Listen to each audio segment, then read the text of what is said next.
Hello, I'm Jenna from Pulmonary. This month we are talking about end-of-life care planning, which is such a huge topic, a big umbrella term for many resources and many aspects of your care as you come to the end of your life living with a chronic lung condition. And Tina did a great job in her code status video. If you haven't seen that one, go check it out. Talking about one aspect of end-of-life care planning, which is code status and advanced directives. So these are medical care decisions that are made when you enter into a hospital or a care facility. And she started off by saying something great, which I will just reiterate, which is that you don't have to make decisions for every case scenario. We don't know what that is. We don't know when we're going to die. We don't know how. So do not drive yourself crazy in that way, but do focus on the values, the wishes, and the beliefs, which Tina mentioned. And these are also present in our in a resource called My Voice, which you can get through the Ministry of Health here in BC. And this workbook guides you through that and has a page for you to write down your values, wishes, and beliefs. We talk about it a little bit more in our Better Breathers Club of BC, so if you were not able to join us, please go check out that video as well. What I wanted to talk about today, however, is the who. Who is going to help you with your end-of-life care planning? It's so broad, there's so many aspects to it, and I want you to have a change in your mindset about it. I want you to think of your end-of-life care planning as a team sport. Whatever sport you like, whatever kind of team sport you like. My daughter is in softball right now, so I'm kind of thinking of that analogy, because maybe to this point, you've gone through your healthcare decision making on your own.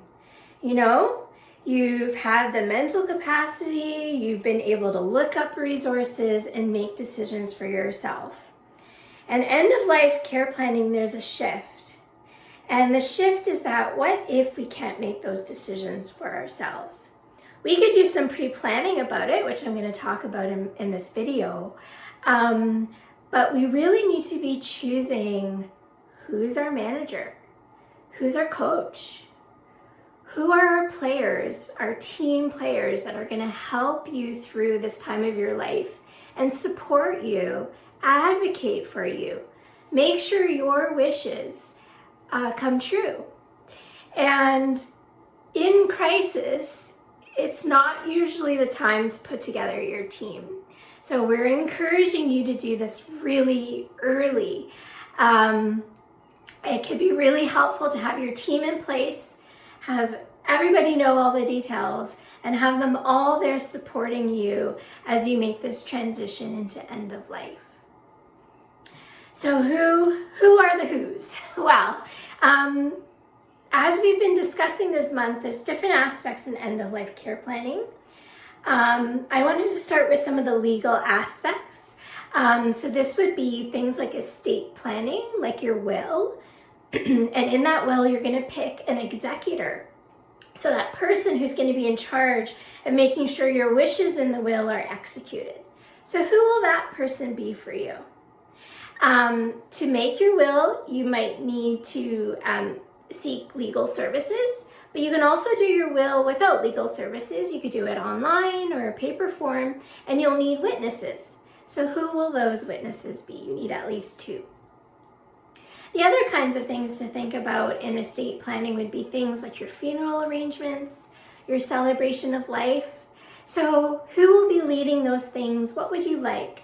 Start jotting those things down and think of, who would be the most appropriate person to kind of help see those wishes come to life. You could do some pre-planning too, and depending on your religious beliefs or where you'd like to be buried or cremated. You can make some of those decisions now and definitely write them down. As well, we want to think about a person called an enduring power of attorney. So who will your power of attorney be? And there are two kinds, and I mentioned enduring. And enduring is the one you want, because it's the person that you're going to pick to help make financial and legal decisions for you while you're still alive, and should you lose capacity, so mental capacity. So enduring means that person can make decisions while your mental capacity is intact, but also in case should you lose that capacity, like for example dementia or something like that. So who will that person be that can make those financial and legal decisions for you? And you will need to set that out often through a lawyer or notary. It's a legal document. So think about it, write it down. Who is that person? Next, Tina did a really good job when it comes to healthcare decision making. And this is so key. And the My Voice booklet does have where you can pick a representative. And this representative can make routine financial and legal decisions. They can make personal planning decisions, and they can make your healthcare decisions. And in the My Voice booklet, in the yellow pages, is a representation agreement that you can fill out. So you do not need a lawyer for this. You can fill it out, and it does require 2 witnesses to sign off on it. And this is the person who's going to make really your life and death health care decisions. If you don't have this person in place, what normally happens then is a temporary decision maker is picked. And there is a routine order of who that is. Just off the top of my head, don't quote me on this, it is in the booklet, but it would be your spouse, your children, your parents, and so on and so on. So if you want that person that's going to do your advocating and helping you make these life or death medical decisions when you can't for yourself, you need to fill out a representation agreement and have your representative, especially if that person is out of order of the temporary decision makers. So if you want a close friend, a distant family member, if that's the person that you feel could most speak up and advocate for you and say your wishes to a healthcare team, then you need to write that down. And they need to be part of your team. So that's a representation agreement. And Tina did a really good job in her video of kind of going through what some of those decisions might look like. You know, healthcare decisions, whether you want resuscitation or breathing tubes or dialysis, IV insertion even, surgery, those kinds of things. So healthcare decision making is a really, really important one.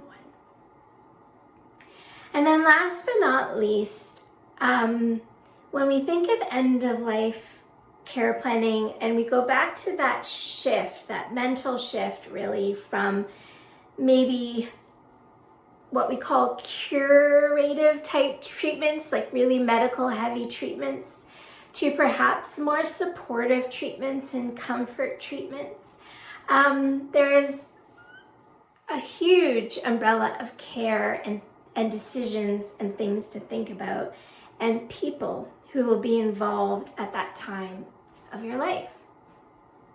And so what I'm alluding to are things like palliative care. And palliative care is really a holistic type of supportive comfort care for you as a person with the lived condition, but also for your family members after you pass away. And palliative care does not mean you're dying tomorrow, but it is a type of care that you can get access to really early on in your chronic lung condition. and they can follow you throughout your care towards end-of-life care.